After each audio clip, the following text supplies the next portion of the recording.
সহায় সহযোগ কৰিবৰ কাৰণে আৰু ময়ো যোৱাকালি দিল্লীৰ পৰা আহি পাইছোহে। গতিকে সভাপতি ডাঙৰৰ লগত নিশ্চিতভাৱে কথা বতৰা পতাৰ পিছত সকলো কথা আচলতে মই মুকলিকে ক'ব পাৰিম। এতিয়ালৈকে মই মুকলিকে একো ক'ব নোৱাৰো। তথাপিও সভাপতি ডাঙৰীয়া যিহেতু মোৰ নামটো লৈছে, মই আন্তৰিকভাৱে তেখেতৰ ওচৰত ধন্যবাদ আৰু কৃতজ্ঞতা জ্ঞাপন কৰিছো। দলৰ সভাপতি ডাঙৰীয়া মোক হওক বা আন কাৰোবাক হওক, মই হাজী আমিনুল চাবৰ নামো কৈছো, আব্দুৰ ৰহমান আজমল চাবৰ নামো কৈছো, যাকে প্ৰাৰ্থিত্ব দিব আমি শক্তিশালীভাৱে সকলোৱে একগোট হৈ আমি নগাঁৱৰ পৰা যাতে সাংসদ নিৰ্বাচিত কৰিব পাৰো তাৰ কাৰণে আমি চেষ্টা কৰিম। গতিকে দলৰ সভাপতি ডাঙৰীয়াই এতিয়া কেনেকুৱা ধৰণে কথা পাতে বা কেনেকুৱা ধৰণে নিৰ্দেশ দিয়ে, সেইমতে আমি সকলো ধৰণৰ কাম কাজবিলাক আমাৰ দলৰ ফালৰ পৰা আমি সকলোৱে মিলিজুলি কৰিম। গতিকে আনুষ্ঠানিকভাৱে মই এইকাৰণেও ক'ব পৰা নাই এতিয়ালৈকে যে অফিচিয়েলি সভাপতি ডাঙৰীয়াই ঘোষণা কৰিছে। গতিকে সভাপতি ডাঙৰীয়াই ঘোষণা কৰিলেও এতিয়া সভাপতি ডাঙৰীয়াৰ মই কথা পাতিম বা আমাৰ অফিচিয়েলিও আমাৰ কথা পাতিব। গতিকে সকলোখিনি চালি জাৰি চাই নিশ্চিতভাৱে পৰৱৰ্তী পৰ্যায়ত আপোনালোকক আৰু ভালকে খোলাকে ক'ব পাৰিম। কিন্তু ইতিমধ্যে যিহেতু প্ৰথম পৰ্যায়ত মোৰ নামটো আনিছে, তাৰ কাৰণে মই দলৰ সন্মানীয় সভাপতি ডাঙৰীয়াক ইমান এটা গুৰু দায়িত্ব, ইমান ডাঙৰ এটা দায়িত্ব মোৰ নিচিনা এজন অভাজনক যে দি পেলাই নগাঁৱৰ লোকসভাৰ ৰাইজক নেতৃত্ব দিয়াৰ কাৰণে এটা প্ৰতিদ্বন্দ্বিতা কৰিবৰ কাৰণে এটা সুযোগ প্ৰদান কৰিব বুলি তেওঁ ইতিমধ্যে কৈছে। আৰু অসমৰ সংখ্যালঘু জনগণৰ কথাখিনি যাতে দিল্লীলৈ লৈ যাব পৰা যায় তাৰ কাৰণে এটা সুবিধা কৰি দিয়াৰ কাৰণে তেওঁ যি চেষ্টা কৰিছে, তাৰ কাৰণে মই তেখেতৰ ওচৰত চিৰকৃতজ্ঞ। আৰু মই পুনৰবাৰ কৈছো, দলৰ সভাপতি ডাঙৰীয়া যাকেই যেনেকে প্ৰাৰ্থিত্ব দিয়ে আমি সকলোৱে মিলিজুলি অধিক শক্তিশালীভাৱে ফাইট দি আমাৰ প্ৰাৰ্থীক আমি জয়যুক্ত কৰাৰ কাৰণে চেষ্টা কৰিম।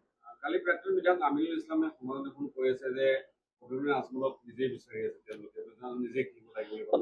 আমিও বিচাৰি আছো যে আমাৰ দলৰ সন্মানীয় সভাপতি ডাঙৰীয়া যদি তাতে প্ৰতিদ্বন্দ্বিতা কৰে আমি সকলোৱে আৰু বেছি সুখী হ'ম আৰু আন্তৰিকতাৰে আমি সেইখিনি সকলোৱে বিচাৰিছো। আমাৰ দলৰ তৃণমূল পৰ্যায়ৰ পৰা একেবাৰে আমাৰ শীৰ্ষ নেতৃত্বলৈকে সকলোৱে বিচাৰি আছে যে আমাৰ দলৰ সন্মানীয় সভাপতি ডাঙৰীয়া তেওঁ প্ৰতিদ্বন্দ্বিতা কৰক।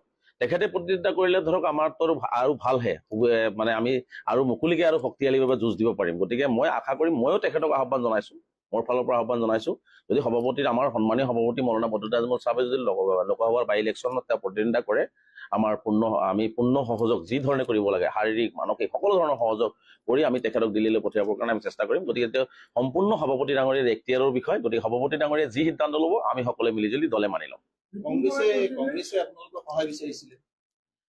চাওক, কংগ্ৰেছে সদায় মানুহৰ সহায় বিচাৰে, সহায় নকৰে। গতিকে মই কংগ্ৰেছক বিনম্ৰতাৰে আহ্বান জনাম, তেওঁলোকে যদি সঁচাকে বিজেপি বিৰোধী হয়, তেওঁলোকে যদি সঁচাকে বিজেপিক প্ৰতিৰোধ কৰিব বিচাৰে, আমাৰ দলে যিহেতু প্ৰথমৰ পৰাই কৈ আছে প্ৰাৰ্থিত্ব দিম, তেওঁলোকৰ এতিয়া প্ৰাৰ্থিত্ব কোন হব নহব সেইবিলাক লৈ তেওঁলোকৰ চৰ্চা চলিব প্ৰায় এমাহ।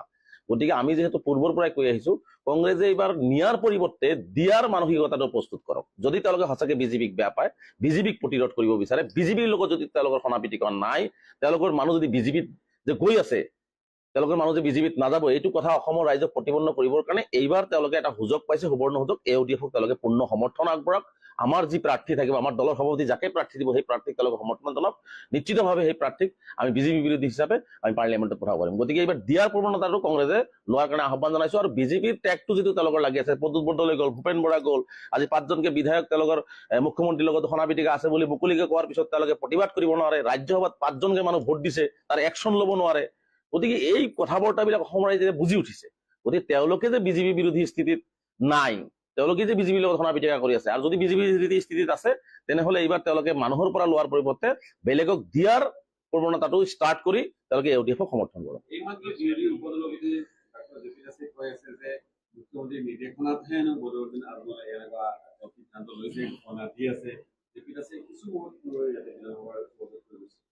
এতিয়া জে পি দাস ডাঙৰীয়াই আচলতে মই ভাবো যে জ্ঞানৰ নমুনা কিমান আছে বিধায়ক ডাঙৰীয়াৰ, সেইটো এটা পাৰ্টি, এটা national party, all India United democratic front, Congress, আজি এজিপি, যোন যি দল তেওঁলোকৰ নিদি আদৰ্শলৈ তেওঁলোকে প্ৰাৰ্থিত্ব প্ৰদান কৰিব।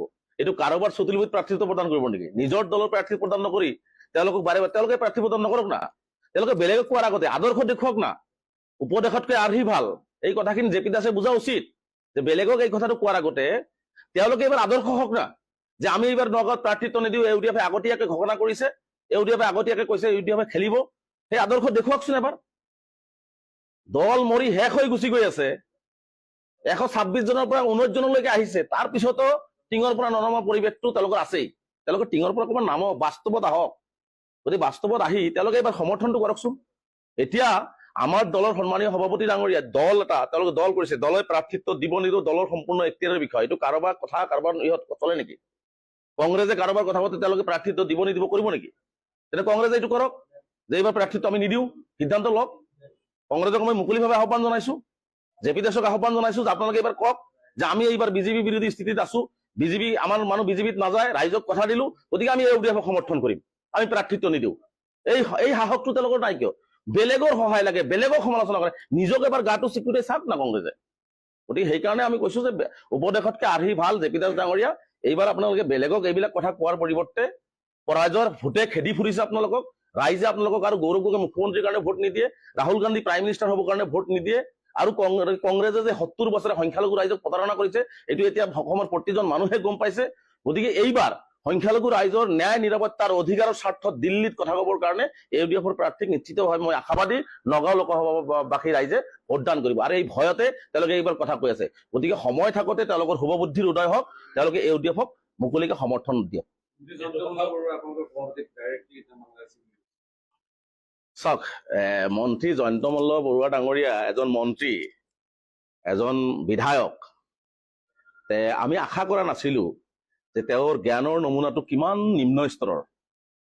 3বাৰকে এজন সাংসদ, 2বাৰকে বিধায়ক, আজি ভাৰতবৰ্ষৰ এজন প্ৰতিষ্ঠিত নাগৰিক, ব্যৱসায়ী, তেওঁলোকৰ পৰিয়াল, সেই মানুহজনক তেওঁলোকে বাংলাদেশী বুলি কোৱাটো আচলতে তেওঁ যে নিম্ন খাবৰ বক্তব্য দিয়ে আৰু নিম্ন খাবৰ মানসিকতাৰ ব্যক্তি, এইটো জয়ন্ত মল্ল বৰুৱা ডাঙৰীয়া কালি তেওঁ জল পটপটকে তেওঁৰ বক্তব্যত স্পষ্টকৈ ওলাই পৰিছে।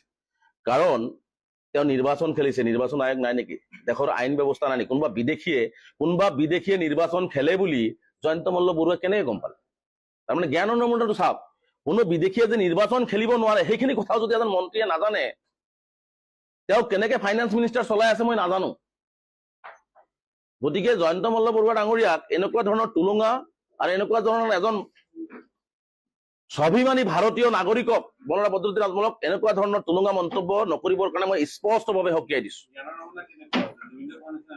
সেই একেই কথা হ'ল, জুবিন দা কোৱাৰ নিচিনাই কেমন নমুনা ওলাই পৰিলে।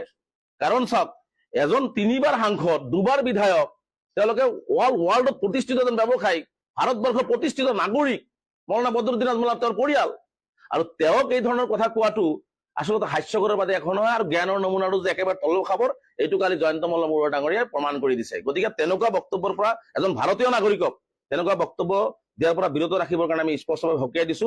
প্ৰয়োজনত আমি তেওঁৰ বিৰুদ্ধে কিন্তু আইনী ব্যৱস্থা গ্ৰহণ কৰিম।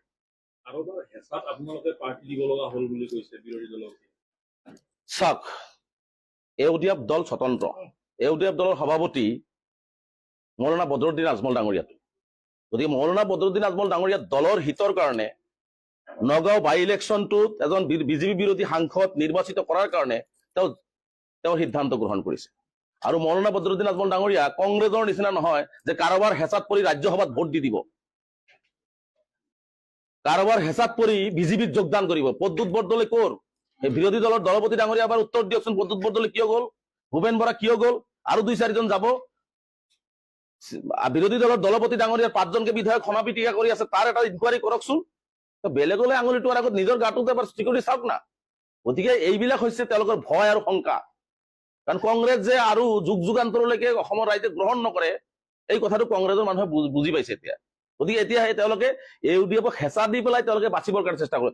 বচাৰ ৰাস্তা এটাই আছে। মই বিৰোধী দলৰ দলপতি ডাঙৰীয়াক এটাই অনুৰোধ কৰিছো, আপোনালোকে বাচিবৰ কাৰণে এটাই ৰাস্তা আছে, আপোনালোকে বিজেপিৰ টিম, আপোনালোকৰ গাত বিজেপিৰ গন্ধটো লাগি আছে। ইউডিএফৰ পৰা বিজেপিত যোৱা নাইতো, ইউডিএফৰ পৰা বিজেপিত অংশগ্ৰহণ কৰা নাইতো, তেওঁলোকে কৰি আছে। তেওঁলোকৰ টেগ লাগি আছে। টেগটো আঁতৰাবৰ কাৰণে বিৰোধী দলৰ দলপতি অজিত চৌধুৰী ডাঙৰীয়াৰ এটা সুবৰ্ণ সুযোগ আহিছে যে আমাক সমৰ্থন কৰক তেওঁলোকে, আৰু তেওঁলোকে যে বিজেপি বিৰোধী এই কথাটো প্ৰমাণ কৰক, আৰু একেলগে মিলিজুলি আমি বিজেপিক প্ৰতিহত কৰি আমি পাৰ্লিয়ামেণ্টত ইউডিএফৰ এজন সাংসদ পঠাই দিম। Thank U.